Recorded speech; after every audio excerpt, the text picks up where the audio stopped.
యోనాలాగా ఆలోచించే వాళ్ళు ఉన్నారు. అంటే దేవుడు చెప్పిన పని, ఈరోజు నేను వెళ్ళి ఫ్యాడ్ కొట్టకపోతే, ఈరోజు నేను వెళ్ళి డోలకు కొట్టకపోతే, ఈరోజు నేను వెళ్ళి పాటలు పాడకపోతే ఇంకెవరైనా పాడతారులే, మన కోసమే ఎవరో ఆగరు కదా అనేటటువంటి ఆలోచనలో ఉన్నారు. కానీ ప్రభు ఏం చెప్తున్నాడంటే, నిన్ను ఏర్పాటు చేసింది నీవు నన్ను మహిమపరచటానికి.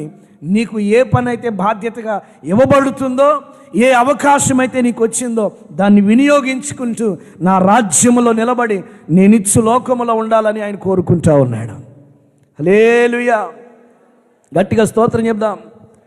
తల్లి తండ్రి బంధువులు నన్ను విడిచిపోయిన, ఏమన్నాడు ప్రభు?